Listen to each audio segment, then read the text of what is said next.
Hello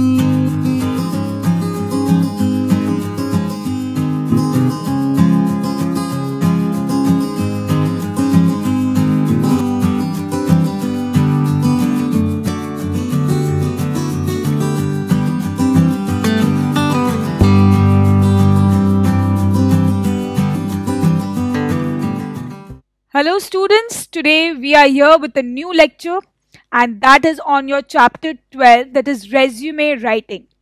Okay, business correspondence and reporting, we are going at a good pace. You people are practicing. I am receiving homeworks also. मुझे WhatsApp आए हैं कुछ homeworks के जिसमें मैंने एक बच्ची का inquiry letter देखा and I was really impressed कि बहुत अच्छे से आप लोगों को lecture समझ में आया because she wrote a perfect inquiry letter.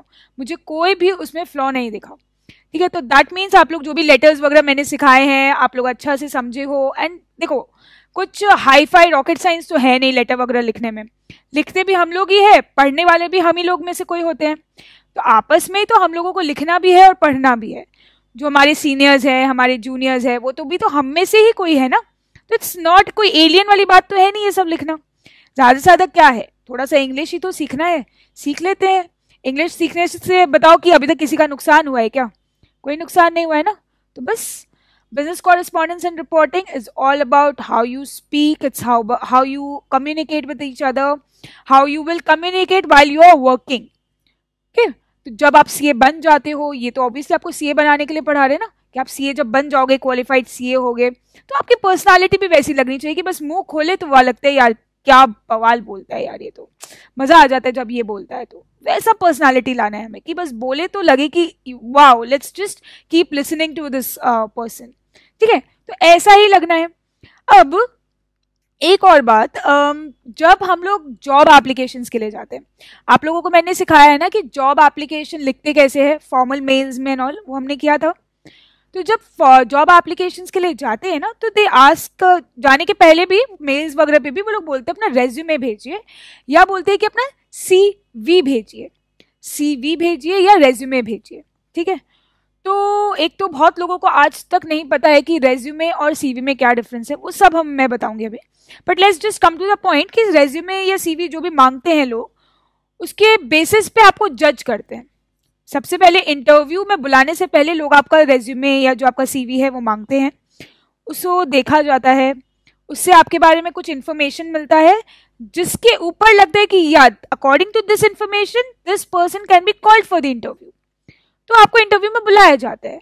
फिर आपका पर्सनल कम्युनिकेशन स्किल्स, नॉलेज वगैरह सब कुछ इंटरव्यू में टेस्ट करके आपको हो सकता है जॉब ऑफर हो या हो सकता है आपको जॉब ऑफर नहीं हो.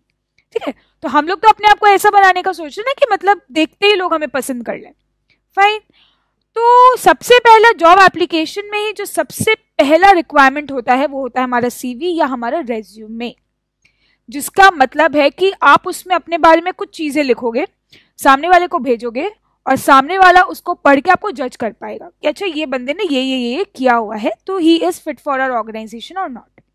एक एग्जांपल देती हूँ कि सपोज आपने डांस में डिप्लोमा वगैरह कुछ किया है, मतलब डांस का आपने बहुत सारा कोर्सेज वगैरह किया है और काफ़ी कुछ किया आपने डांस के ऊपर, आपका मेन फोर्टे ही डांस है, आपने western type of dance, hip hop, salsa वगैरह वगैरह बहुत सारे कोर्सेज किए हैं, इंटर्नशिप्स किए हैं, सिखाए हैं, तो आपका पूरा का पूरा करियर इज ऑन डांस. ठीक है, तो आपके रेज्यूमे में वही सब आएगा ना, अपने डांस में क्या क्या किया है और आप किस टाइप के कंपनीज में अप्लाई करोगे जो डांस को लेके कुछ करते हैं. सपोज एक एग्जांपल देती हूँ, सपोज रेमो डिसूजा जो है, उनके डांस इंस्टीट्यूट में आप एक रेज्यूमे अपना भेजो कि मैंने ये करवाया, वो आपको वहां पर एज अ ट्रेनर रख लें. ठीक है, तो अब आपके रेज्यूमे में तो वो सब है, तो वो रेज्यूमे आपको लगता है कि क्या आप उसको एक सीए फर्म में भेज सकते हैं? सीए फर्म पढ़ते ही बोलेगा क्या कि हाँ इसको रख लेते हैं, इसके रेज्यूमे में इतना कुछ है? नहीं, वो that doesn't suit the requirements ना. डांस में डिप्लोमा किया हुआ सीए को कोई काम नहीं आता है, तो वो उन्होंने क्या आपके फेस देख के जज किया, आपको डांस करते हुए देख के जज किया? नहीं, वो उन्होंने आपके रेज्यूमे को देखकर ही समझ गए. तो रेज्यूमे यही चीज होता है जिसमें आप अपने बारे में एक कागज पे कुछ लिख के दे रहे हो, या तो आप टाइप करके, मतलब आप या तो एक हार्ड कॉपी दे रहे हो, आजकल लिख के तो कोई नहीं देखता, सब कुछ टाइप्ड होता है, तो या तो आप सामने सामने हार्ड कॉपी दे रहे हो, भिजवा रहे हो, पोस्ट कर रहे हो, या फिर it's all about mails nowadays, तो आप मेल कर रहे हो. ठीक है, तो सामने वाला जो भी आपका रिक्रूटर है, जो आपका इंटरव्यू वगैरह लेगा, वो सामने से बस आपका रेज्यूमे पढ़ा and he is done, fine. तो अब एक मैंने आपको रेज्यूमे के ऊपर इंट्रोडक्शन दे दिया। Now what a main point that I am coming to now before starting resume writing is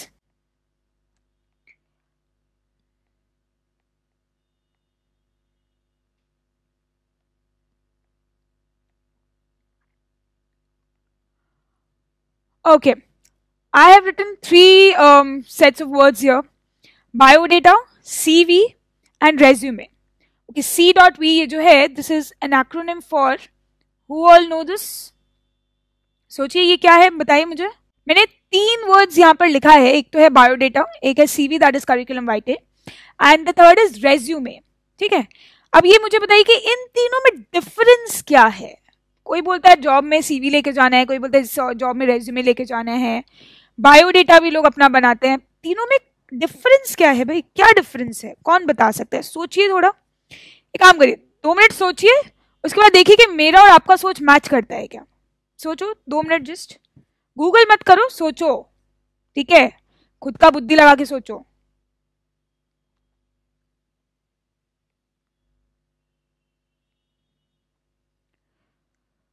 देखो, बायोडेटा, ये जो बायोडेटा है ना, ये लोग बनाते हैं।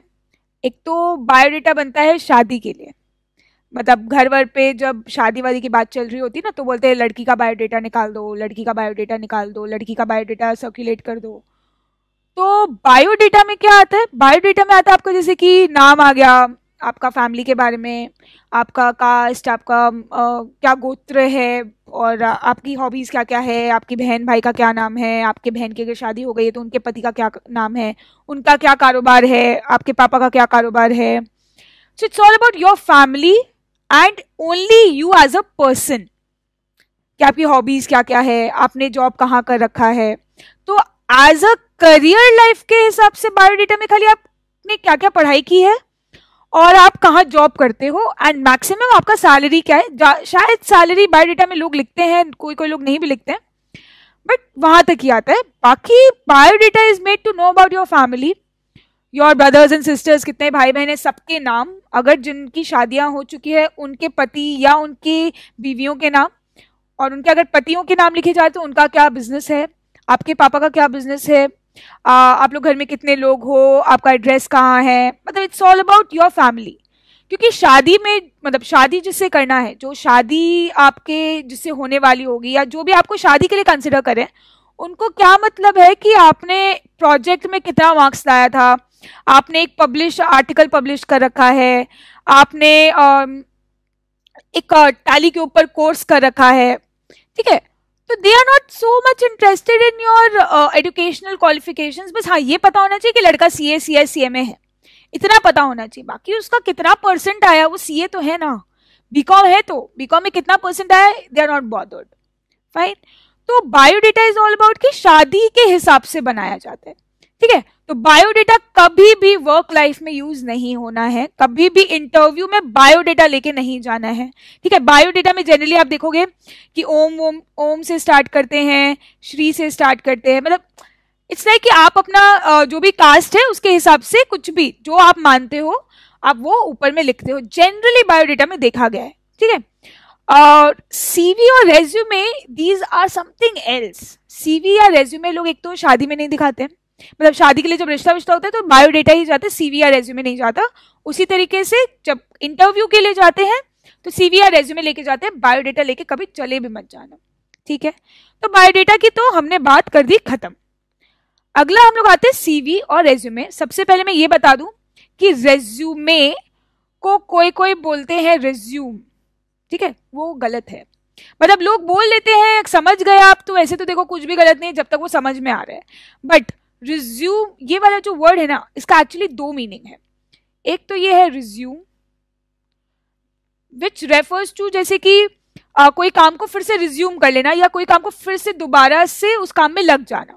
जैसे एक एग्जांपल दे देती हूँ, आपको इंग्लिश तो इतना आता ही होगा कि आप कुछ काम कर रहे थे, सपोज आप पढ़ाई कर रहे थे, बीच में आपकी कजन आ गई, आप खेलने चले गए, उसके बाद उसके जाने के बाद आप वापस अपने काम पे आ गए, अपने पढ़ाई पे आ गए, तो you resumed your studies after your cousin went. तो that is resume, उसको बोलते हैं resume. ठीक है. और जो अभी हम लोग जिसकी बात कर रहे हैं वो है resume, which is a paper which या document which has all your details, all your educational, all your career details, ये सब details रहते हैं. तो यहाँ पर ये वाला जो resume है जिसकी मैं यहाँ पहले बात करी थी कि resumed your studies, this is a verb. And ये जो रेज्यूमे की हम लोग बात कर रहे हैं जो एक डॉक्यूमेंट होगा दैट इज अ थिंग, तो ये होता है हमारा noun. So never get confused, do not use the word resume writing, it's resume writing. Fine. चलो प्रोनाउंसिएशन ग्रामेटिकल पार्ट देख लिया. अब रेज्यूमे और सीवी में क्या डिफरेंस है? रेज्यूमे इज और सीवी में बहुत ज्यादा डिफरेंस नहीं है. लोग आजकल इसको इंटरचेंजेबली भी यूज करते हैं कि चलो सीवी ले आना या बोलते हैं रेज्यूमे ले आना, एक ही बात है. बट बहुत सारे लोगों को नहीं पता है कि है दोनों में भी डिफरेंसेस है. रेज्यूमे का मतलब होता है एक शॉर्ट समरी, कि जैसे मैंने पढ़ाई यहाँ से करी है, मैंने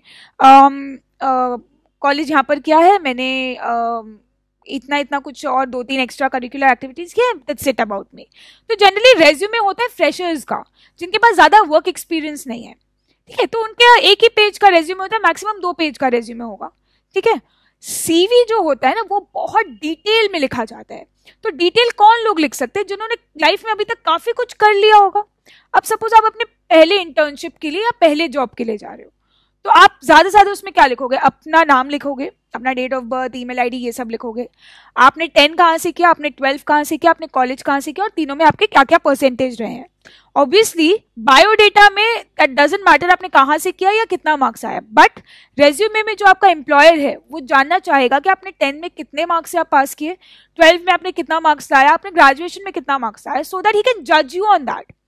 10 और 12 में अगर आपने 90% स्कोर किया होगा and you are applying for a job, say CA का ही जॉब के लिए आप अप्लाई करो, तो वो तो बंदा देखेगा ना कि अरे सीए है प्लस इसका स्टार्टिंग से ही बेस अच्छा रहा है, 90% वाला बच्चा है, तो वो एक प्रेफरेंस देगा आपको. इंटरव्यू में तो जरूर ही बुलाएगा.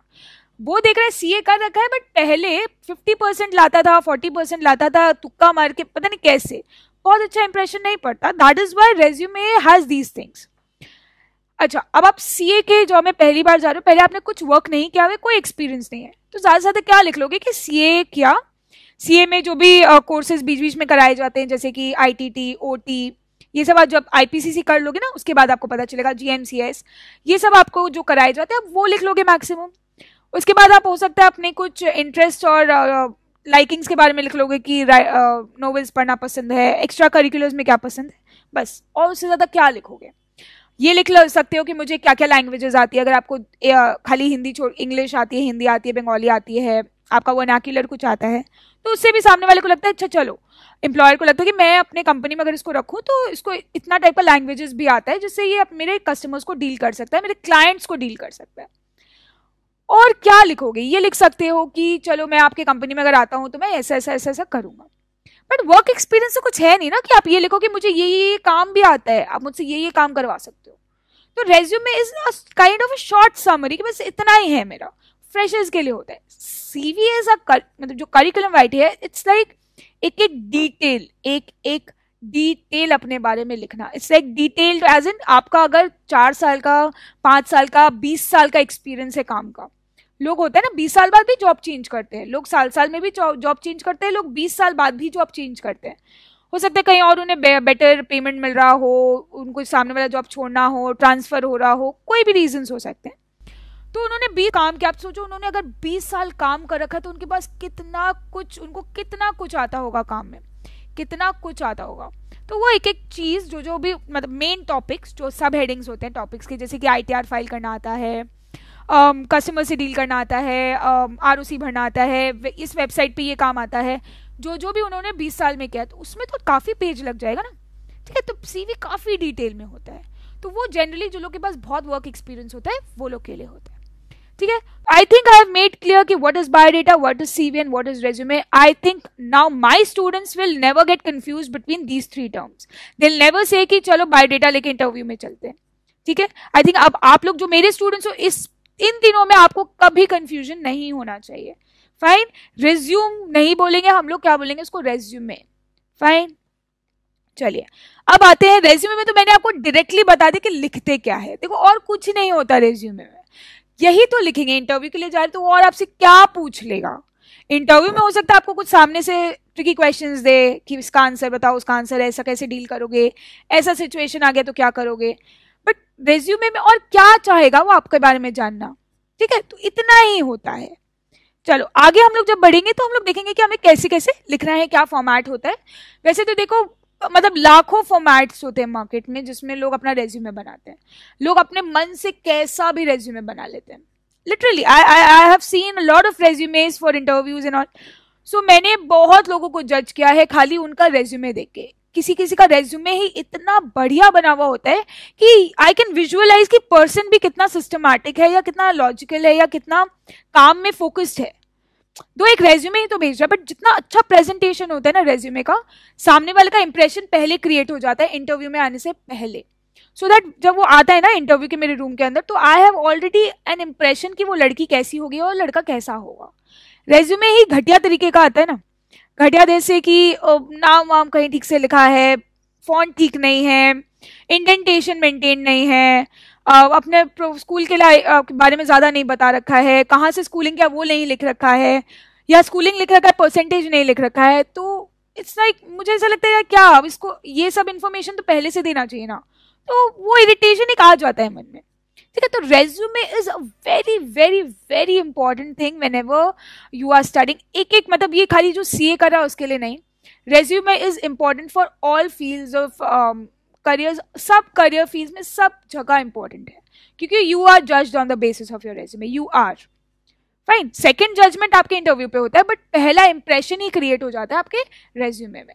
रेज्यूमे अगर ढंग से लिखा हुआ रहता है तो काफ़ी अच्छा जॉब मिलता है। बड़े बड़े एमएनसीज में जब अप्लाई करते हैं तो रेज्यूमे के बेसिस पे बहुत, उनके पास कितना रेज्यूमेज आता है यार। आप सोचो ना, बड़ा बड़ा एमएनसीज है, उनके पास आज सब कोई चाहते हैं उन पर जॉब मिले उनको, तो हज़ारों लोग अपना रेज्यूमेज भेजते हैं। तो आपको क्या लगता है उन हज़ारों लोगों को जॉब में इंटरव्यू में बुलाया जाता है? नहीं, रेज्यूमे के बेसिस पे जज किया जाता है ना। So first you are not present there कि आप अपने स्किल से, अपने टैलेंट से, अपने बातों से उनको इम्प्रेस कर सको। सबसे पहले आपने जो रिटन भेजा है ना उससे इम्प्रेस करना है। तो सबसे पहले इम्प्रेसिव काम क्या होगा, जो आपने उसमें लिखा है वो भी इम्प्रेसिव होना चाहिए। अब 40% ला रखा है लेकिन चाह रहे कि एकदम ढंग से डेकोरेट करके भेजें, तो 40% तो चाहे जितना ही डेकोरेट करके भेजो है तो वो 40%। तो एक तो वो अंदर जो लिखा है वो भी अच्छा होना चाहिए, plus presentation of the resume is very very very important. Fine. Next, अभी तो मैं आपको जो रेज्यूमे पढ़ाऊंगी वो आपके एग्जाम के बेसिस से भी होगा, प्लस डेली लाइफ से भी कनेक्टेड रहेगा कि ऐसा रेज्यूमे लिखना है। सेकंड, जब आप हमारे साथ आगे बढ़ोगे, आईपीसीसी बढ़ोगे, फाइनल बढ़ोगे हमारे साथ आगे, उसके बाद हम लोग प्रॉपर स्टूडेंट्स के साथ रेज्यूमे राइटिंग का कोर्सेज कराते हैं। फिर हम लोग उनको GDPI, GDS, group discussions, PIS, personal interviews सबके लिए रेडी कराएंगे, ठीक है। सो हमारा आपका एसोसिएशन खाली इस लेक्चर का या खाली बीसीआर का या खाली सीए फाउंडेशन का नहीं है।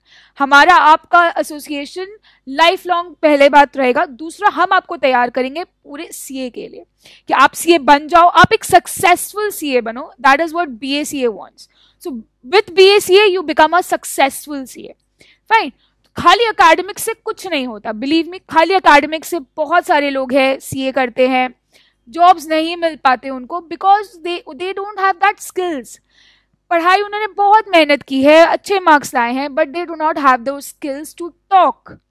सुनोगे उनकी बात तो मतलब लगेगा कि यार इसको बोलना तक नहीं आता, कैसे सीए बन गया। नहीं, तो आपके बारे में कोई ऐसा ना बोले, वो हम मतलब वो तो हमें बर्दाश्त नहीं होगा कि आप हमारे स्टूडेंट हो एंड आपके बारे में कोई ऐसे बोले। तो what we would like is, आपको हम कुछ एग्जाम पॉइंट से तो कराएंगे ही, दूसरा हम आपको इस तरीके से तैयार करेंगे कि आप सीए बनने के बाद आप you are there with a job as soon as possible. आपको जो भी इसके साथ में ग्रूमिंग कराना है, आपका पर्सनालिटी डेवलपमेंट कराना है, वो जरूर बीएससी आपका कराएगा। दूसरा बात, जो भी बच्चे हमारे बिग टाउन से हैं, बिग सिटी से हैं, कोलकाता, दिल्ली, जयपुर, मुंबई एंड ऑल से, काफी बच्चे स्मार्ट है। आई एम नॉट सेइंग कि कोई भी बच्चा अनस्मार्ट है, हमारे सारे ही बच्चे स्मार्ट हैं, ठीक है। सीए कर रहे हैं, स्मार्ट बच्चे हैं। कहीं कहीं पे किसी किसी को कम्युनिकेशन में प्रॉब्लम है एंड वी नो दैट, ठीक है, कुछ बच्चे क्लास में आके पढ़ना नहीं चाहते हैं कि भाई मैं उससे वीक दिखूंगा, ठीक से बातें नहीं कर पाते, शायद वो उनके मन में जो है वो उसको बयां नहीं कर पाते, मन में काफी कुछ है, उनके काफी चीजों का नॉलेज है, बट थोड़ा सा घबराते हैं, नए बच्चों को देख के थोड़ा घबराते हैं, या उनके मन में है कि नहीं मैं स्मॉल टाउन से हूँ, बिग टाउन्स के बच्चे मेरे से ज़्यादा स्मार्ट हैं, तो मैं कहीं उनसे लैक करता हूँ, उनके सामने मुझे थोड़ा ऑकवर्ड फील होता है, थोड़ी शर्म आती है कि यार क्या कुछ बोल देंगे मुझे। एंड बच्चे होते हैं जो एक दूसरे का मजाक उड़ाते हैं, तो वो बच्चे डर जाते हैं जिनका कभी मजाक उड़ा हुआ होता है। ठीक है, तो हमारे जितने बच्चे हैं ना, आई वुड लाइक टू से दिस टू यू कि आपको डरने की जरूरत नहीं है। आपको एक तो पढ़ाई बहुत अच्छे से करनी है, मतलब बहुत अच्छे से पढ़ाई करनी है, उसमें कोई कमी तो पहली बात आनी नहीं चाहिए। पढ़ाई में कमी, बोलने में तेजी, नॉट रिक्वायर्ड। पढ़ाई तो बहुत अच्छी होनी चाहिए, साथ में आपका जो कम्युनिकेशन बढ़ाना है उसकी हम आपको पूरा हेल्प करेंगे। ठीक है, तो आइए ये line seriously I believe in it so much that be a successful CA with BACA. ठीक है, तो चलो रेज्यूमे के बारे में काफी बात हो गई, जॉब्स के बारे में हो गई, आखिर सीए करते हैं तो इसलिए ना जॉब के लिए। ठीक है, चलिए आइए इस चैप्टर में क्या क्या देखने मिलेगा। इस चैप्टर में मिलेगा हमें एक तो various types of resumes market में, मतलब जब काम करोगे ना तो वेरियस टाइप्स नहीं, आपको लाखों टाइप्स मिलेंगे रेज्यूमेज के, कोई ढंग का फॉर्मेट फॉलो नहीं करता सही में। तो एटलीस्ट आप लोग ये सीख के अगर ढंग का फॉर्मेट फॉलो करो ना तो you will already leave behind, मतलब उन थाउजेंड्स में से you leave behind quite a few. खाली एक फॉर्मेट के बेसिस पे आप कितनों लोगों से ऊपर आ जाओगे, उसके बाद आप लोगों का जिसका फॉर्मेट अच्छा है उसके बीच में कंपटीशन होगा। तो एटलीस्ट ढंग का लिखोगे, कितने लोगों को ऑलरेडी कंपटीशन में आगे आप निकल जाओगे और उन लोगों को पीछे छोड़ दोगे जिनका फॉर्मेट ही ढंग का नहीं होगा। ठीक है, identify the different elements that are needed in a resume. Resume में क्या क्या चाहिए, क्या नहीं चाहिए। बहुत लोग लिखते हैं क्या नहीं चाहिए वो भी लिखेंगे जबरदस्ती का। कुछ लोगों को मैंने रेज्यूमे देखा, लिटरली आई वाज मैड, मतलब कुछ डेकोरेशन है, फ्लावर का मतलब कुछ भी पिक्चर्स है उनमें, क्या वो लोग रेज्यूमे को समझा, I don't know. Literally I was shocked कि ऐसा भी रेज्यूमे लोग बना के लेके आते हैं। ठीक है, next is create a complete resume representing their skills, experience, educational background. तो वो हम लोग देखेंगे कि रेज्यूमे में क्या क्या होता है। suitable format and a suitable cover letter to support the resume. Now what is a cover letter? देखो resume is all about yourself, नाम ये वो है, then पूरा point wise। cover letter मतलब आप उसके साथ अपना एक request या आप अपना एक सामने से एक message दे रहे हो कि मैम ये तो मेरा resume है, साथ में मैं ऐसा ऐसा हूँ, मैं ऐसे काम करना चाहता हूँ, I am always ready to do things. आप अपने बारे में थोड़ा और सेंटेंसेस के हिसाब से, एक लेटर के हिसाब से बनाओ। जैसे कि जॉब एप्लीकेशन का जो हम लेटर देख रहे थे तो उसमें कवर लेटर का फॉर्मेट था और उसमें नीचे लिखा हुआ था कि अटैच्ड इज माय रेज्यूमे। तो resume is not a cover letter, resume is not job application, resume is not job application. Job application एक लेटर होता है, उस लेटर को बोलते हैं कवर लेटर, उसमें रेज्यूमे अटैच किया जाता है। फाइन, आइए इंट्रोडक्शन। आई थिंक मैंने आपको बहुत अच्छा इंट्रोडक्शन दे दिया है, तो आई डोंट थिंक मुझे इसको पढ़ाने की तो बिल्कुल जरूरत है, ये आप लोग खुद से रीड कर लेना, बट नहीं भी करोगे मेरा सुन लिया ना, स्टैंड देख लो। यहाँ पर first impressions are important, I think उसके ऊपर मैंने आपको अच्छा खासा एक्सप्लेनेशन दिया है। Resume is incomplete without a cover letter, जो मैंने आपको बताया। Cover letter is a letter that accompanies the resume and reflects your knowledge of the employer or trainer। तो मतलब कवर लेटर में एक तो आपका रेज्यूमे के साथ में वो आता है, मतलब रेज्यूमे कवर लेटर के साथ आता है, और आप उसमें एम्प्लॉयर को कितना जानते हो उसकी थोड़ी सी झलक आती है, वो हम लोग कवर लेटर्स पढ़ेंगे तब समझेंगे।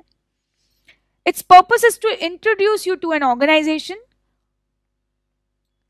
Convey your interest in the company और a specific vacancy and draw attention to your resume। या अब सपोज हो सकता है कि 1000 लोग एमएनसी में अप्लाई करना चाह रहे हैं, तो एमएनसी में अप्लाई किस जॉब के लिए करना चाह रहे हो? एमएनसी में खाली एक जॉब थोड़ी होता है, बहुत सारे जॉब्स होते हैं, तो किसके लिए आप अप्लाई करना चाह रहे हो?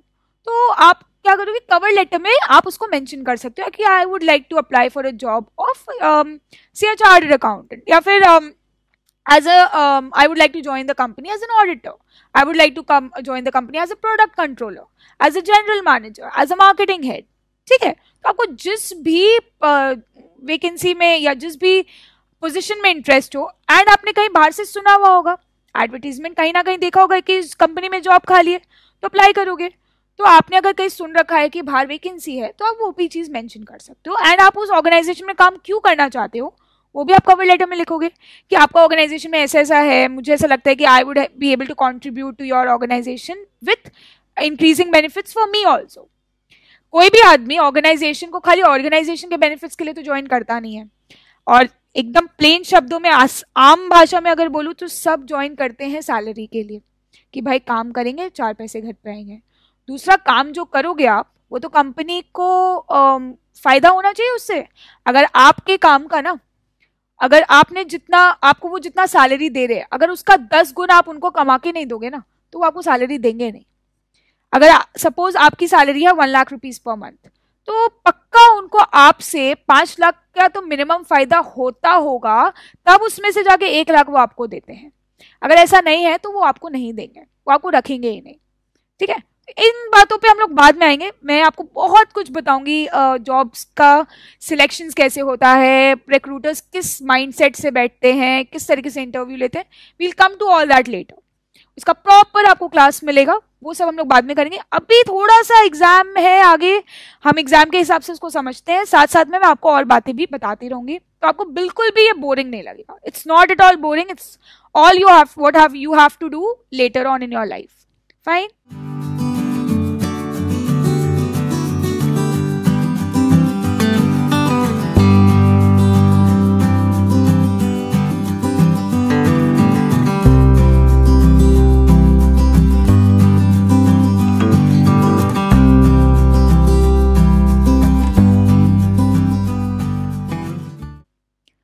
सबसे पहले कवर लेटर खोला जाता है, उसके बाद रेज्यूमे होता है।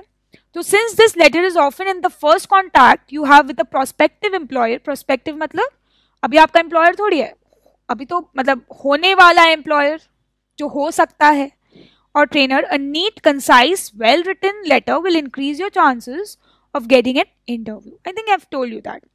Now let's come to format. There are 3 kinds of format. एक है आपका chronological resume, एक होता है आपका फंक्शनल रेज्यूमे, और एक है आपका कॉम्बिनेशन रेज्यूमे। अब ये तीनों में क्या अलग अलग बातें लिखी जाती है? बातें तो आपके बारे में वही है, आपका नाम तो चेंज नहीं होगा, आपका क्वालिफिकेशन तो चेंज नहीं होगा, लिखने का खाली तरीका चेंज हो सकता है। तो क्या लिखने का तरीका है आइए देखते हैं। And we will also see कि सबसे कॉमनली यूज्ड रेज्यूमे क्या होता है। ठीक है, okay. So what is a chronological resume? Chronological का मीनिंग क्या होता है? क्रोनोलॉजिकल का मीनिंग कि जिस जिस ऑर्डर में आपके साथ जो जो हुआ उस ऑर्डर में ही आपने बयान किया। ठीक है, तो क्रोनोलॉजिकल रेज्यूमे एज इन जो जो आपके साथ, मतलब जैसे कि डेट ऑफ बर्थ आया पहले, फिर आपका एजुकेशनल क्वालिफिकेशन आया, फिर आपका पढ़ने के बाद आपने कुछ काम किया होगा तो वो आया, तो उसी ऑर्डर में। तो अ chronological resume format is the most commonly used. It lists your most recent work or education history in reverse chronological order. अच्छा, रिवर्स क्रोनोलॉजिकल ऑर्डर में यहाँ लिखते हैं, मतलब पहले अगर आपने कुछ काम किया होगा तो वो आएगा, फिर आपने पढ़ाई की होगी तो वो आएगा। अब समझ रहे, उल्टा आएगा, सो दैट आपने जो अभी रिसेंट में जो काम किया हो, इट्स लाइक लीफो मेथड जैसा होता है ना, वैसा लास्ट इन फर्स्ट आउट वैसा वाला, कि आपने जो रिसेंट में करा होगा उस हिसाब से ऊपर में लिखता हुआ आएगा और सबसे पुराने में जाते रहेगा। ठीक है, तो with your most recent work or education history is listed on top. This type of resume places more emphasis on your job titles and your employment history over your skills.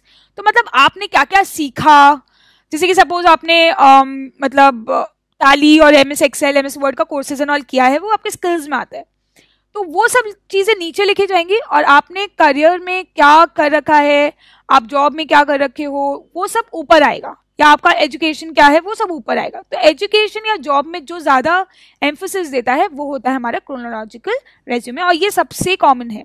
अब मैं आपको एक क्रोनोलॉजिकल रेज्यूमे का example भी दिखाऊंगी, जिसमें ज्यादातर emphasis दिया जाता है आपका एक्सपीरियंस, जॉब एक्सपीरियंस, और आपका एजुकेशनल क्वालिफिकेशंस, उसके बाद आपका स्किल्स एंड आपने क्या क्या और भी एक्स्ट्रा करिकुलर किया हुआ है वो सब।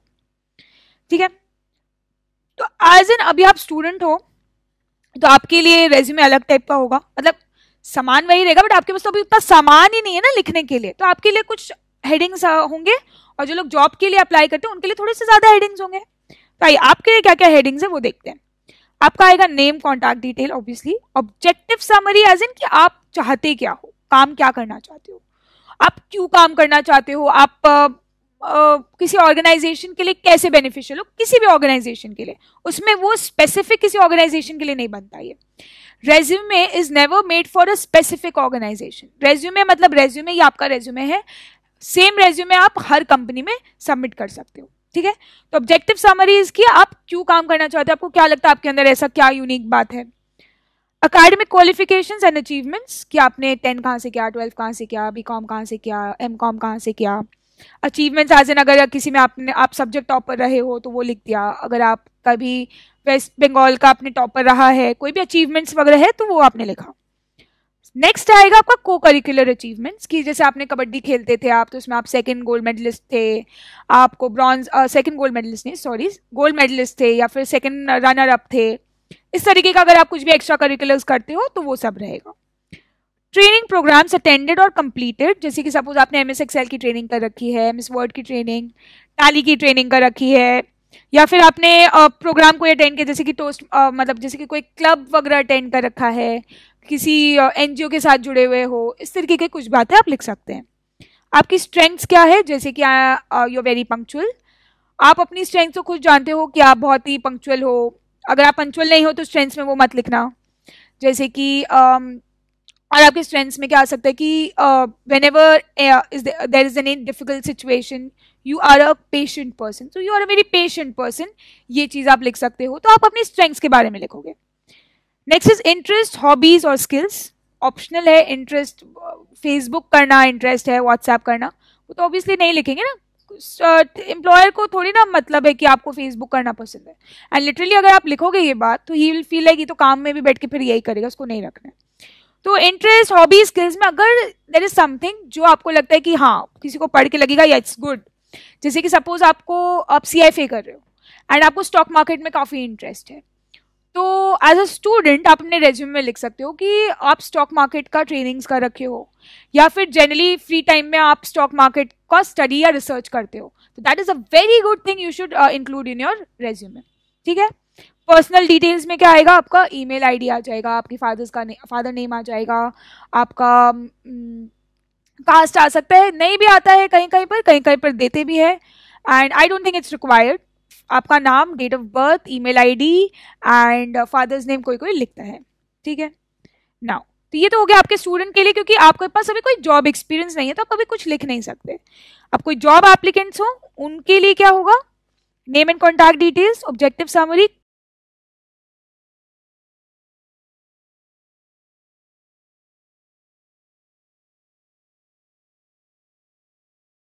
Okay. Next is career summary. Career summary as in कि आप चाहते क्या हो अपना लाइफ से, एज इन करियर क्या है आपका। जैसे कि अगर आप जनरल मैनेजर रह चुके हो कहीं कहीं पर, तो यू आर लाइक कि you are the best manager who is available and you can manage people, you can get work done from people, this that. आपका जो अपने बारे में काम के रिलेटेड थोड़ा सा 3-4 लाइन आप लिख सकते हो। उसके बाद अपना फिर ये सब जो आप इसमें लिख रहे हो उसका प्रूफ क्या है कि आप बहुत अच्छे हो ये सब काम में, उसका प्रूफ आता है यहाँ, क्योंकि मेरे पास ये एक्सपीरियंसेस है, ठीक है। तो थोड़ा सा समरी लिखेंगे अपने बारे में, उसके बाद आप उसका प्रूफिंग दोगे कि आप क्यों बोल रहे हो ये बात, क्योंकि आपके पास प्रोफेशनल एक्सपीरियंस है। जैसे कि सपोज आपने 2 कंपनी में काम किया है, तो कंपनी 1 मतलब यहाँ पर कंपनी का नाम आएगा, ठीक है, एंड उसमें आपका जॉब टाइटल क्या था, suppose you were the general manager, या फिर आप लिख सकते हो पहले कि सपोज आप असिस्टेंट जनरल मैनेजर थे और फिर नेक्स्ट कंपनी में आप जनरल मैनेजर बन गए, है ना। तो आप नेक्स्ट कंपनी में सीनियर मैनेजर, मतलब आप देख रहे हो, आप तो चाहोगे ना कि आपका पोस्ट ऊपर की तरफ जाए, तो सबसे पहले आपका कंपनी का नाम आ जाएगा, फिर आपका जॉब टाइटल आ जाएगा, उसके बाद वहां पर आपने क्या क्या काम किया, आपका क्या क्या जिम्मेदारियां थी वहां पर, ठीक है। जैसे कि सपोज आप being the general manager you had 15 people working under you, you had to see the business, this that, and achievements as in you were awarded with the best manager of the month या best manager of the year, इस तरीके का अगर कुछ भी achievement वहां मिला है तो। कंपनी 2 में सेम, अगर आपने 4-5 कंपनीज में भी काम किया तो सारे कंपनीज के बारे में आप लिखोगे। उसके बाद आएगा आपका एजुकेशनल डिटेल्स। तो आप देख रहे हो रिवर्स क्रोनोलॉजिकल ऑर्डर क्यों बोला गया, पहले काम के बारे में बात हो रही है, उसके बाद आपकी पढ़ाई के बारे में बात हो रही है। एजुकेशनल डिटेल्स आपका वही class 10, 12, BCom, MCom, PhD, CA, CS, CMA जो भी आपने किया है। नेक्स्ट आएगा आपका हॉबी, स्किल्स, इंटरेस्ट, जैसे कि एमएस एक्सेल कुछ कर रखा है, reading books in free time, ठीक है। पर्सनल डिटेल्स, नाम, कॉन्टैक्ट, ईमेल आईडी, ये सब। तो ये एकदम बेसिक एंड एकदम कॉमन रेज्यूमे है। तो जनरली हम लोग यही फॉर्मेट फॉलो करते हैं, ठीक है। तो फॉर्मेट यही रहेगा, अब लिखने का तरीका वो हम लोग देखेंगे आगे। ओके, ये तो हमारा सबसे कॉमन था। तो चलिए पहले इसका एक एग्जांपल देखते हैं, फिर अपने बाकी में आएंगे। आइए सैम्पल 1 में आते हैं। ये आपका है पेज नंबर 12.4, सैम्पल 1। सबसे पहले लिखा है अपना नाम, फिर लिखा है अपना एड्रेस। बिल्कुल एड्रेस लिखना it's important in the resume. Ma'am address क्यों लिखना है, उसको क्या मतलब है कि मैं कहाँ रहता हूँ? देखो मतलब तो है, मैं क्यों मतलब होता है, क्योंकि सपोज आप अगर कंपनी जहाँ पर आपका ऑफिस रहेगा मेन, मतलब आप जहाँ काम करोगे, अगर आप उससे 4 घंटे की दूरी पर रहते हो ना, तो you might not gate short listed for the interview, because employer सोचेगा 4 घंटा दूर रहते हैं, ये 4 घंटा ट्रैवल करके आएगा, फिर 4 घंटा ट्रैवल करके जाएगा, काम कब करेगा, ये थक जाएगा।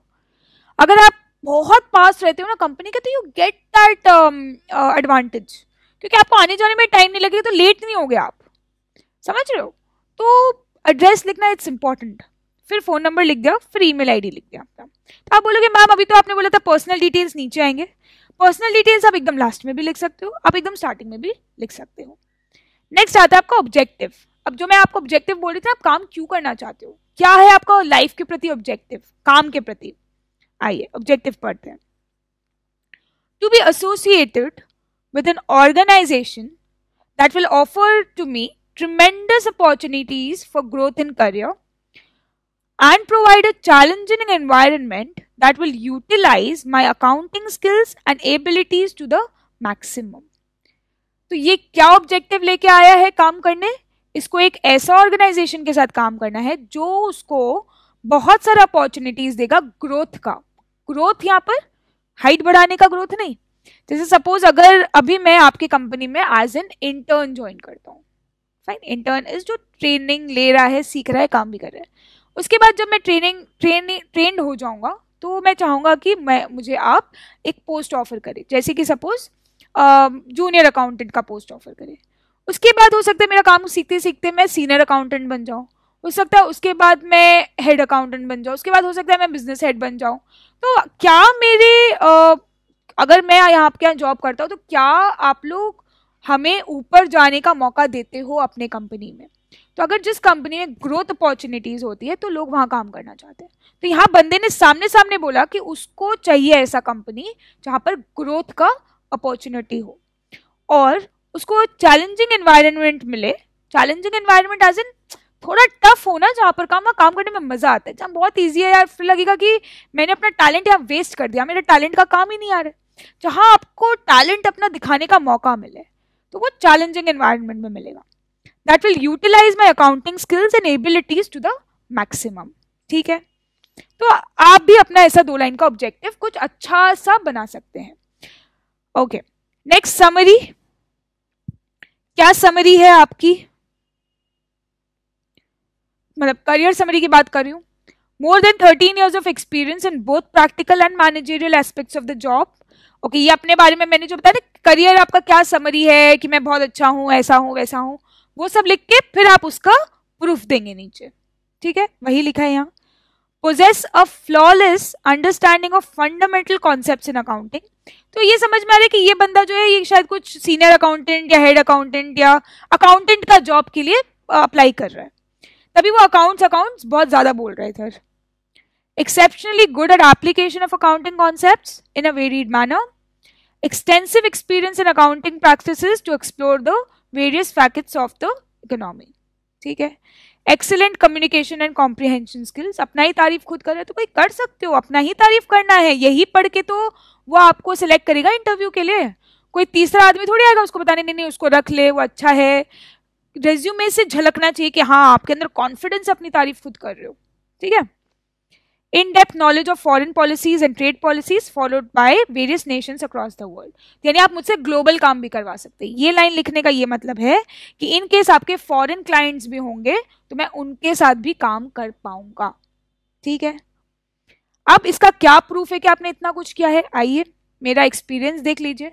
2004 से मैं अभी तक जिसमें काम कर रहा हूं। अच्छा, अगर आपने 2-4 कंपनी में काम किया है ना, तो सबसे पहले जो कंपनी में काम किया वो सबसे पहले नहीं आएगा, सबसे लास्ट में जो आपने जिस कंपनी में काम किया वो आएगा, उसके पहले जिसमें काम करते थे वो यहाँ आएगा, उसके बाद सबसे पहले जिसमें करते थे वो नीचे आएगा। तो आई वॉन्ट टू नो कि आपने लेटेस्ट क्या किया है। तो लेटेस्ट इस आदमी ने, क्या नाम था इसका, आदित्य भट्टाचार्य, उसने सबसे पहले मतलब अभी लेटेस्ट में 2004 से प्रेजेंट एज एन अभी भी वो उसमें काम कर रहा है, यहाँ आया है। अगर यहाँ जॉब सिलेक्शन हो जाता है तो वहां छोड़ेगा। ठीक है, ऐसा नहीं है कि जॉब छुटा हुआ है घर में बैठा है। अगर यहाँ प्रेजेंट लिखा है तो आप बोल रहे हो मैम इसको तो 2018 भी लिख सकता था। 2018 अगर यहाँ लिख दिया है इसका मतलब वो जॉब 2018 में एंड हो गया है। अगर प्रेजेंट लिखा है तो इसका मतलब अभी भी वहां जॉब कर रहा है। हो सकता है उसको वहां नहीं समझ में आ रहा हो, वो चाह रहा हो कि और कहीं एक बार ट्राई करके देख लूं, अगर और कहीं समझ में आ रहा है तो वहां छोड़ दूंगा, पर अभी भी वहां कर रहा है। क्या काम कर रहा है? चार्टर्ड अकाउंटेंट का काम कर रहा है। कौन से डिपार्टमेंट में? Audit and taxation department. क्या नाम है कंपनी का? XYZ associates. एंड कहाँ पर है? बांद्रा, मुंबई में। वहां पर क्या क्या काम करता है, जो वहां पर उसका रिस्पॉन्सिबिलिटीज एंड ऑल क्या क्या है? Dealing with different clients, managing the financial systems, performing periodical financial audit, income tax authorities, ये सब काम वो वहां पर करता है। ठीक है, ओके। तो जो ये मिस्टर आदित्य भट्टाचार्य है, ये 2004 से 2018 प्रेजेंट मतलब हम लोग देखेंगे तक, इतना साल से ऑलरेडी एक कंपनी में काम कर रहा है। इसका मतलब अच्छा ही काम कर रहा है ना। कोई कंपनी किसी बंदे को 14 साल से रख रखा है तो कुछ तो ये फायदा दे रहा होगा उधर। किस डिपार्टमेंट में है, कौन सी कंपनी में है, क्या क्या काम करता है वहां। उसके पहले कहाँ काम करता था? उसके पहले 2001 से 2004 तक वो इंटर क्वालिफाइड चार्टर्ड अकाउंटेंट था। इंटर क्वालिफाइड मतलब आईपीसीसी क्वालिफाइड। तो आईपीसीसी क्वालिफाइड होने के बाद भी हो सकता है उसको जॉब मिला हो। डायरेक्ट टैक्सेशन डिपार्टमेंट में वो जॉब करता था। कौन सी कंपनी में? Goyal and associates chartered accountants. कहाँ था ये? पीतमपुरा, दिल्ली। वहां पर ये इसका क्या काम था? अब देखो, जहां ये 3 साल काम किया है वहां तो ऑब्वियसली कम काम किया है ना, तो इसीलिए 3 बुलेट पॉइंट्स है। और 2004 से अभी तक जहां काम कर रहे हैं उसमें ज्यादा होंगे, थोड़ा ज्यादा काम किया है उधर। काम भी हो सकता है थोड़ा डिफरेंट हो। पहले टीम मेंबर की तरह काम करता था, ऑडिट पे जाता था, टैक्स ऑडिट करता था। Across varied sectors of the industry, independently handled assignments and maintain liaison with clients. मतलब खुद से, ऐसा नहीं था कि टीम में ही काम करता था, हेल्प कर देता था। इंडिविजुअली भी काम किया है मैंने, क्लाइंट्स को खुश भी किया है। Prepared financial statements of various companies and firms. Financial statements बनाने आपको अकाउंट्स में सिखाए जाते हैं ना, आईपीसीसी में और सीखोगे। तो उसके बाद उसने काम भी कर रखा है। ठीक है, तो इसके बाद उसका और वर्क एक्सपीरियंस नहीं है। इसका मतलब बंदा 2001 से काम करना शुरू कर चुका है।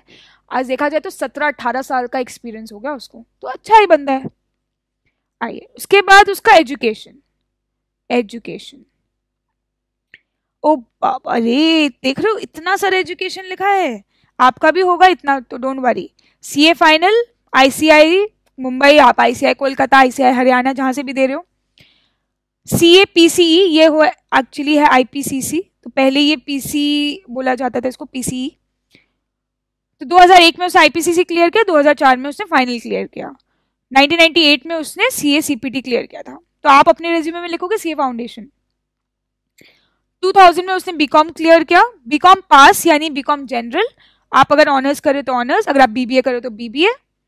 कॉलेज का नाम और यूनिवर्सिटी का नाम। 97 में उसने क्लास 12 पास किया, कॉलेज का नाम और जगह का नाम। एक चीज और ऐड करोगे इधर, बीकॉम में आपका क्या परसेंटेज था, 12 में क्या परसेंटेज था, 10 में क्या परसेंटेज था, ये भी लिखना चाहिए। तो 1995 में उसने क्लास 10 दिया और वहां अपना स्कूल का नाम दिया। तो देखिए स्टार्टिंग से अभी तक उसका पहले डिटेल्स आया, नेम, एड्रेस, फोन नंबर, फिर आया उसका ऑब्जेक्टिव, फिर आया उसका करियर समरी, और फिर करियर समरी का प्रूफ में आता है एक्सपीरियंस। जिस जिस कंपनी में काम किया उस कंपनी के बारे में, उस कंपनी का नाम, एड्रेस, क्या काम किया और क्या पोस्ट पे काम किया। फिर आएगा उसका एजुकेशन, पूरा सारा एजुकेशन, सीपीटी क्लियर किया, आईपीसीसी किया, सीए फाइनल किया, बीकॉम किया या बीबीए किया, जो भी किया, 10 और 12 दिया। 10 और 12 के नीचे नहीं जाते हम लोग। स्किल्स, अब आते हैं स्किल्स में क्या क्या स्किल्स है उसके पास। Well versed with MS office, MS word, very very important for jobs nowadays. Tally का एक्सपीरियंस है, वर्किंग नॉलेज है। 250 घंटे की कंप्यूटर ट्रेनिंग कंप्लीट की है आईसीआई के करिकुलम शेड्यूल से, ये आप भी करोगे, आपको भी कराया जाएगा ये। Updated with all the latest computer applications and softwares. अब क्या है, आजकल जॉब्स और ऑफिस में सब कुछ तो कंप्यूटराइज्ड काम होने लग गया, सब कुछ computerised, everything is on computer, everything is digitised. ये तो मैंने आपको पहले भी सिखाया है, बताया है, आप भी देखते होंगे, आपके पापा भी, आजकल एवरीवन इज ऑन कंप्यूटर्स। ठीक है, तो अगर आप अपने स्किल्स में लिखो कि मैंने अभी तक का जितना लेटेस्ट हूं मैं आदमी, मैं पुराना आदमी नहीं हूं, मैं अब नए नए टेक्नोलॉजीज के साथ अपने आप को पार पे रख के चलता हूं, ठीक है, तो वो भी एक अच्छा बात है आपके बारे में। नेक्स्ट आइए पर्सनल डिटेल्स। पर्सनल डिटेल्स में डेट ऑफ बर्थ आया, मैरिटल स्टेटस, लैंग्वेजेस नोन, ये शायद मैंने आपको बताया होगा, हाँ, कि आप क्या क्या लैंग्वेजेस जानते हैं वो लिखोगे, और परमानेंट एड्रेस भी लिखोगे। लास्ट में आता है आपका डिक्लेरेशन, कि आप मानते हो कि जो भी आपने लिख के दिया है गलत नहीं है। देखो, कुछ लोगों की धारणा ऐसी हो सकती है कि रेज्यूमे में क्या फर्क पड़ता है, मैं कुछ भी लिख दूं, हो सकता है मैंने आप उसमें झूठ लिख दिया हो कि मैं सीएस भी हूँ, हो सकता है मैं सीएस नहीं हूँ, क्या फर्क पड़ जाएगा। अब ऐसा है कि झूठ लिख के तो ले जाओ, झूठ लिखने से किसी को कोई रोक नहीं सकता, बट इफ समझ में आ जाए ना, क्योंकि देखो जो एम्प्लॉयर है या रिक्रूटर है ना, वो बेवकूफ नहीं होता। मतलब आप सोचो कि वो आपकी पोजीशन से ऑलरेडी गुजर के वो कहीं आपसे सीनियर पे बैठा है, तभी वो आपका इंटरव्यू ले रहा है, तो उसको सब नॉलेज है, उसको एक लाइन वो आपसे पूछ लेगा जिससे पता चल जाएगा कि आप झूठ बोल रहे हो कि सच। ठीक है, तो एम्प्लॉयर्स नो कि आपको एक लाइन में किस तरह से झूठा या सच्चा आपसे निकलवाना है, तो वो सब समझ जाएगा। तो रेज्यूमे में झूठ नेवर डू इट, नेवर, आई से नेवर डू इट। तो आपको डिक्लेयर करना है कि आप जो भी लिखे हो ऊपर वो एकदम सही लिखे हो, आपको आपकी इसमें कोई मैलिस नहीं है लिखने में। लास्ट में डेट लिखते हैं, प्लेस लिखते हैं और अपना सिग्नेचर देते हैं। ठीक है, आई, तो इट्स ऑल अबाउट, बस यही है, क्रोनोलॉजिकल फॉर्मेट में यही आता है। नाम, address, phone number, email ID दे दो ऊपर, चाहो तो लास्ट में भी देख सकते हो, दे सकते हो, पर्सनल डिटेल्स में ऊपर दे दो। एटलीस्ट जब कोई पढ़ रहा है तो आपका नाम देख लिया है, उसी हिसाब से पढ़ा कि अच्छा आदित्य को ये आता है। ऑब्जेक्टिव देंगे, आपका पर्सनल ऑब्जेक्टिव क्या है, समरी आपका कि आप कैसे हो, क्या हो अभी तक की आपकी, आप किस हैसियत पे हो अभी, ठीक है, आपका क्या लेवल है, उस लेवल को आप अपने प्रूफ के साथ बता रहे हो, क्या क्या काम किया है, अपने एजुकेशन के बारे में सब बता रहे हो। फिर उसके बाद स्किल्स बता रहे हो, अगर कुछ हो तो होना ही चाहिए स्किल्स। टीम मैनेजमेंट भी स्किल्स में आता है। पर्सनल डिटेल्स दे रहे हो और डिक्लेयर करो कि जो भी मैंने लिखा है वो सही है। बस क्रोनोलॉजिकल रेज्यूमे ऐसा ही होता है। बाकी आपको कभी भी ये नहीं बोला जाएगा जॉब्स में कि ब्रिंग अ फंक्शनल रेज्यूमे या ब्रिंग अ कॉम्बिनेशन रेज्यूमे या bring a chronological order resume, ऐसे कभी नहीं बोला जाएगा। तो रेज्यूमे ऐसा ही होता है। फंक्शनल कैसा होता है, चलिए फंक्शनल पहले सैंपल देखने से पहले थोड़ा सा उसके बारे में जान लेते हैं।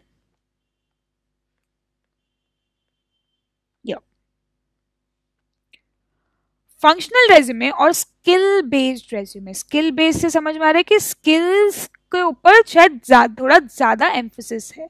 Yes, places more importance on your skills and accomplishments. यहां देख रहे थे क्रोनोलॉजिकल में स्किल्स एकदम नीचे आ रहा था, वो भी जरूरी नहीं लिखना, बट फंक्शनल में ज्यादा ध्यान दिया जाता है आपके स्किल्स में और आपने क्या आज तक क्या उखाड़ा क्या है अपने लाइफ में। ठीक है, job titles and where you have worked previously take on secondary importance. पहले आपका स्किल्स क्या है उसमें मैं ज्यादा इंटरेस्टेड हूँ, उसके बाद आपका काम आपने क्या किया उसमें मैं बाद में आऊंगी। These resumes showcase your skills and experiences and are most suited for people who have gaps in their career. हाँ, अब ऐसा हो सकता है ना कि कुछ लोगों का 4 साल एक कंपनी में काम किया, फिर फैमिली इश्यूज हो गए, कुछ हो गए, शिफ्ट होना पड़ा बाहर, मम्मी पापा की तबीयत खराब हो गई, काम नहीं कर पाया 2 साल, फिर 2 साल बाद बैक आए, फिर कुछ हो गया, या फिर शायद 10 साल का गैप हो गया, या बेस्ट एग्जाम्पल मैं लेती हूँ हाउस वाइफ्स का। जैसे कि काम कर रही थी शादी के पहले, अचानक शादी हो गई एंड वहां से परमिशन नहीं मिला काम करने का, फिर 10 साल बाद बच्चे बच्चे बड़े हो गए, उसके बाद चलो काम करने चलते हैं, तो क्या होगा कि तब आप क्या दिखाओगे कि मैंने क्या काम किया, मैंने 10 साल पहले काम किया था, तो 10 साल क्या कर रहे थे आप, आपको क्या काम आता होगा अभी। तो उन सब केसेस में आप अपना स्किल्स पहले लिखोगे कि मेरे पास ये स्किल्स है, ताकि सामने वाले एटलीस्ट आपका स्किल्स देके इंप्रेस हो, फिर वो नीचे आएगा तो देखेगा अरे ये 10 साल पहले काम कर रखी थी, ठीक है चलो इतना स्किल्स तो है इसमें। पहले नाराज नहीं करेंगे, पहले खुश करके फिर अगर थोड़ा डिसअपॉइंटमेंट हो तो चलेगा, ठीक है। Okay, this type of resume is also ideal for fresh graduates. Obviously, fresh graduates यानी freshers, क्योंकि उनके पास कोई जॉब एक्सपीरियंस ही नहीं है, तो क्या तो करियर समरी लिखेंगे और क्या एक्सपीरियंस लिखेंगे, तो अपने आप ही स्किल्स ऊपर आ जाएगा। Who are new to workforce or are looking to change career paths or are applying a job with specific requirements and characteristics in mind. हो सकता है कि आप कोई अपना स्ट्रीम ही चेंज कर रहे हो, आप कुछ और करते थे पहले, अब आप चाहते हो जॉब में कुछ और फील्ड में करो, तो आपका लास्ट वर्क एक्सपीरियंस तो काम नहीं आएगा ना उसमें। अगर आपने डांस किया हुआ है और अब आप चाह रहे हो कि मुझे कोई सीए फर्म में इंटर्नशिप भी मिल जाए कि चलो ट्रेनिंग देते देते सिखा देना, तो आपका डांस का एक्सपीरियंस उन लोगों के लिए कोई मायने नहीं रखता, तो आपका वो वर्क एक्सपीरियंस वैसे भी नहीं लिखा जाएगा उसमें। ओके, फंक्शनल का ये एग्जाम्पल भी देख लेते हैं, आई थिंक आपको ऐसे ही समझ में आ गया है। Okay, David Alter, phone, email address, birthday, तो वो सब कुछ यहीं पर लिख दिया। अब आप बोलोगे मैम इसमें तो बीच में लिखा था, बीच में लिखो साइड में लिखो, दैट डजंट एक्चुअली मैटर्स, ठीक है। नेक्स्ट इज करियर ऑब्जेक्टिव, क्या चाहते हो भाई, seeking a challenging career, progressive organisation that provides an opportunity to utilise my technical skills and abilities in field of information technology, तो वो बता दिया कि भाई बंदे को आईटी फील्ड में काम करना है, ठीक है। क्या टेक्निकल स्किल्स आते हैं भाई तुमको आईटी में कि तुमको जॉब दिया जाए उसमें, hardware trouble shooting, network trouble shooting, programming आता है जावा, C++, visual basic, Android programming language, MS office पूरा आता है, और adobe Photoshop, InDesign, after effects, ये सब भी आता है बंदे को, ठीक है। तो ये सब ही अब एक्चुअली क्या होता है कि स्किल्स उसी हिसाब से लिखे जाते हैं जिसके लिए काम अप्लाई कर रहे हैं, तो बंदा आईटी में काम करना चाहते हैं तो आईटी वाले लोग यही स्किल्स ढूंढते हैं, तो वो अपना लिख दिया है। अब आप अगर ऑफिस में अकाउंटेंट का जॉब चाहते हो तो आप MS वर्ड, टैली ये सब लिखोगे, तो बंदा वही स्किल्स ढूंढता है, ठीक है। अब आ रहा है वो लड़का पर्सनल स्किल्स पे, चलो ये तो टेक्निकल स्किल्स है, काम के प्रति क्या आता है, और पर्सनली वो कैसा है, बहुत ही बढ़िया कम्युनिकेशन स्किल्स है, ऑर्गेनाइज्ड बंदा है, मेसी बंदा नहीं है, एफिशिएंट है, एबिलिटी टू वर्क इंडिपेंडेंटली, अकेले काम दोगे तो कर लूंगा, टीम में दोगे तो बिना झगड़ा के भी टीम में काम कर लूंगा, proven leadership skills and ability to motivate, यानी लीडर का तो मतलब ही होता है ना जो बाकियों को मोटिवेट करता है, उतना भी है, तो पर्सनल भी स्किल्स बंदे का अच्छा है। तो आप देख रहे हो या तो इस बंदे के पास ज्यादा कुछ एक्सपीरियंस है नहीं, देख रहे हो बस इतना से ही एक्सपीरियंस है, इसीलिए बंदा चालाकी करके अपना स्किल्स पहले लिख दे रहे, ताकि देखो ना हम लोग तो इसका स्किल्स पढ़ के इंप्रेस हुए ना, तो स्किल्स पढ़ के रिक्रूटर इंप्रेस हो जाए और उसके बाद है कि चलो क्या पढ़ा है वो भी देख लेते, पर यार स्किल्स इसका सही है, क्योंकि ऐसा है ना कि अब ये बंदा अगर hardware trouble shooting, network trouble shooting ये सब इसको आता है और ये कहीं काम नहीं भी किया हुआ है, तो हमको कोई प्रॉब्लम नहीं है, हम रख लेंगे इसको। हमें तो चाहिए कि बंदे को अगर ये काम आता है तो हम रख लेंगे ना, वर्क एक्सपीरियंस हो नहीं हो तो क्या मतलब, मुझे क्या मतलब है उससे। हाँ, अगर कोई ऐसा काम होता है जिसके लिए बिना वर्क एक्सपीरियंस के हो ही नहीं सकता कि तुमको आए, तुमने ITR कभी फाइल ही नहीं किया, तुमने इनकम टैक्स रिटर्न कभी भरा ही नहीं ऑनलाइन, और तुम लिख रहे हो कि वो मुझे आता है, अगर कभी एक्सपीरियंस में होगा तब तो आता होगा, कहीं सीखा होगा, किसी कंपनी में काम किया होगा, तो उसमें मुझे चाहिए कि हमें वर्क एक्सपीरियंस इसका चाहिए। यहाँ पर तो बंदा सामने सामने डिक्लेयर कर रहा है कि मुझे ये आता है, ये आता है, ये आता है, तो मुझे इसको रखने में कोई प्रॉब्लम नहीं है, ठीक है। अब आता है उसका एजुकेशन, बीटेक किया है इंफॉर्मेशन एंड कम्युनिकेशंस में, कहाँ से किया है और कहाँ है वो। अब उसका क्या अचीवमेंट है, प्रेसिडेंट था अपने स्टूडेंट्स का काउंसिल का, लेआउट आर्टिस्ट, मैगजीन में भी काम करता था अपने ही कॉलेज का, थोड़ा सा प्रोफेशनल एक्सपीरियंस भी है उसको, थोड़ा सा बंदे में प्रोफेशनल एक्सपीरियंस भी है, टेक्निकल सपोर्ट इंटर्न, अच्छा इंटर्नशिप क्या है ना, इसीलिए उसको बहुत ज्यादा ऊपर नहीं लिखा है, जॉब एक्सपीरियंस नहीं, इंटर्न है, इंटर्न मतलब ट्रेनी। इस कंपनी में मैंगलोर कर्नाटका, खाली जून 13 से फरवरी 14, नॉट इवन 1 ईयर। क्या काम किया उधर, लेवल 1 सपोर्ट दिया, ट्रबल शूटिंग थोड़ा बहुत वहां सीखा है, मेंटेनेंस और मॉनिटरिंग का काम और डिप्लॉयमेंट ऑफ आईटी किया है। ठीक है। रेफरेंसेस, मैम ये अलग से ये क्या है references? References generally college students देते हैं। रेफरेंसेस आज अगर आप बोलोगे कि मैं किसी का रेफरेंस ला के दूँ आपको कि कोई तुमको रेकमेंड करे, तो वो आप पूछोगे तो मैं दे दूंगा। तो क्या करते हैं लोग अपने कॉलेज के टीचर्स से, डीन से थोड़ा रिक्वेस्ट करके उनसे LOR बनवाते हैं, लेटर ऑफ रिकमेंडेशन। अगर लिटरली उनको लगेगा कि हाँ मेरे डीन को लगता है या मेरे कॉलेज एक्सपर्ट को लगता है कि मैं अच्छा स्टूडेंट हूँ, उन्होंने मेरा काम का तरीका, प्रोजेक्ट्स का तरीका ये सब देखा हुआ है, एंड दे रियली फील कि किसी एम्प्लॉयर को मुझे रखना चाहिए, तो वो मुझे एक लेटर ऑन रिक्वेस्ट दे सकते हैं।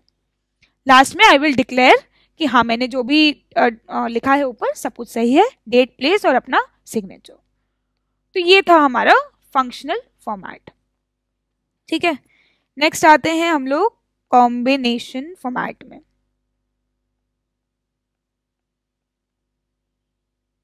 कहाँ गया? ओके, आई थिंक टाइम हो गया है अच्छा खासा आज। ठीक है, एक काम करते हैं, let's keep it till here. हम लोग आज किए हैं क्रोनोलॉजिकल और functional. Next is combination. Combination से समझ में ही आ रहा है, कॉम्बिनेशन का मतलब कि क्रोनोलॉजिकल और फंक्शनल का मिक्सचर है कुछ। तो इसको डिटेल में पढ़ेंगे नेक्स्ट क्लास में, जिसमें हम लोग उसका एग्जाम्पल भी देखेंगे। आई थिंक उसके बाद फिर एक्सरसाइजेज ही होगा। अच्छा नहीं, उसके बाद कवर लेटर है। ठीक है, कवर लेटर बनाना सीख लेंगे, उसके बाद एक्सरसाइजेज है। ठीक है, तो we'll do combination and we'll do cover letter in the next class. Thank you so much.